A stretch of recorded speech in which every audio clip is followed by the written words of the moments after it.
Fáilte GAALearning, go Páirc an Crócaigh, súil agam go mbeidh lábhreá fiúntach agamse GAALearning. Thank you very much for coming. Delighted to see all of you, and as Uachtarán of an association which now has 750,000 members, almost 2,000 clubs here on the island of Ireland, and 465 clubs around the world. I welcome all of you to Páirc an Crócaigh for our 21st coaching conference. And I particularly like your theme and congratulate everybody involved in it. It's what you as good coaches on the ground, I've no doubt, do all of the time, not just in GAA coaching but in life generally. The whole notion of learning, adapting and changing. Those three words are very important whether you're standing in a classroom or standing in a kitchen, in a family environment, and certainly if you're on a GAA pitch with any of our codes.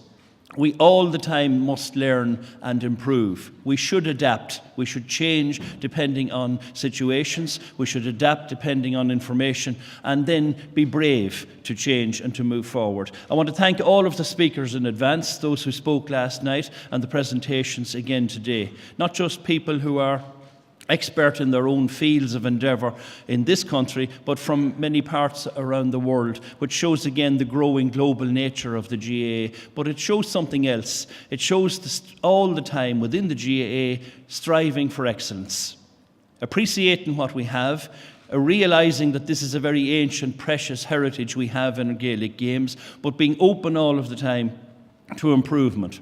And I would say in general terms, as someone who coached under 12 teams in my club for 25 successive years, make sure at the heart of everything you do there's enjoyment. It should always be fun, whether you're coaching the under-8s or the adult team, in camogie or handball or hurling or football, whatever your code, there should always be that element of enjoyment. And by that I don't mean the village clown stuff. You don't have to have a comedy act. You don't have to be using strange words and strange language. Enjoyment means it should be good, it should be fun, it should be fulfilling, it should always be there. And I'm glad that in your conference programme there is this whole notion of creativity. Some sports can be managed very, very effectively from sidelines and from what you generally know as coaches as set pieces. Gaelic games are not like that.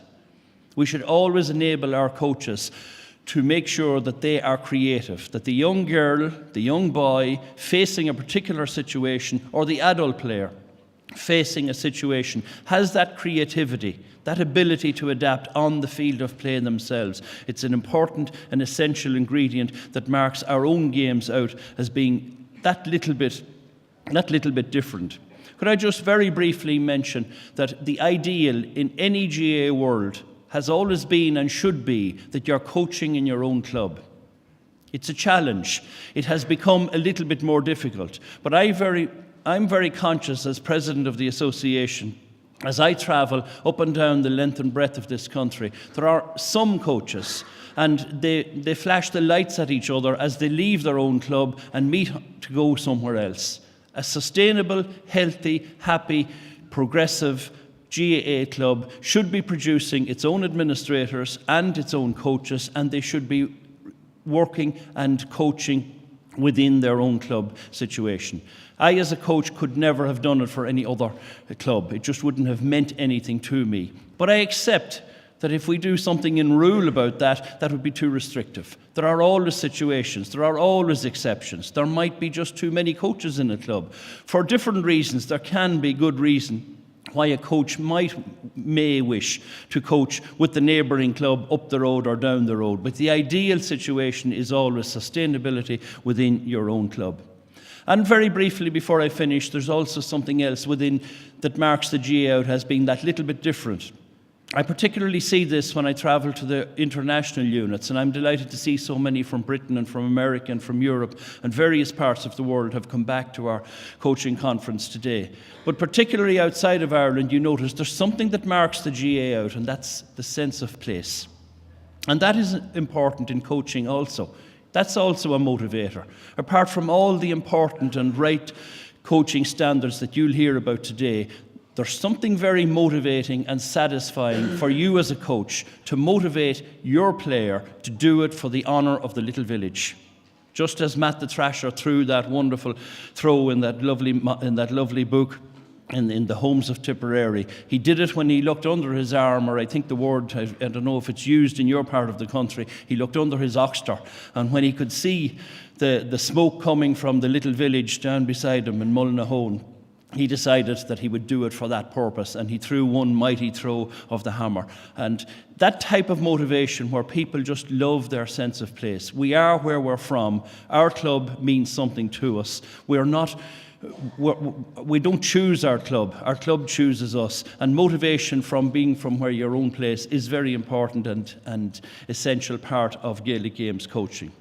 The last point I would make in a general sense to you, and I would say this again as a coach myself, but particularly as a parent of what were juveniles, but they're now growing up, there's a very strong need in coaching in all our games within the Gaelic Games family for you to always try to be consistent.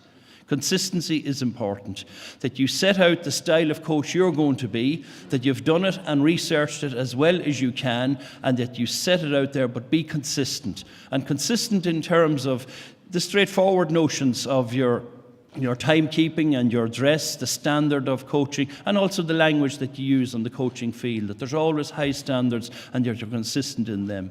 I'm particularly pleased as president of our association, you can see the logos of all the GAA families here. Ladies Gaelic Football, Camogie, Handball, GAA, and I would also thank the Sports Council for being very close partners with us. We need to be together as one Gaelic Games family, and we're moving very closely to that with Camogie and with Ladies Football, already with Handball and Rounders.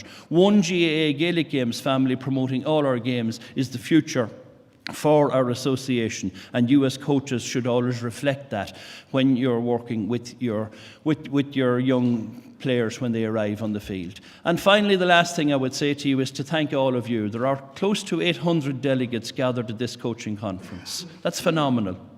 Mostly from Ireland, but many of you from outside of Ireland. But on a Saturday morning, a dull Saturday morning in January, that you chose to leave your bed and your place of living, and many of you did it at a very, very early hour, to come here as volunteers.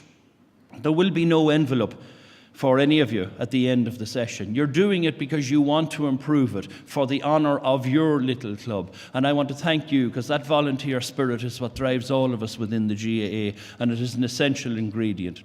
I wish you well. I thank everybody as well in advance, and I particularly thank all of you as coaches for coming along here today, and wish you well, and the many players, girls, boys, men and women, some of wonderful talents and some of very little sporting talents, who will be in your care for the period of time that you are coaching. I thank you for striving for excellence, for being here, for attending, and I hope that you all bring something of benefit with you back home to your own clubs and your own counties. Go raibh míle maith agah.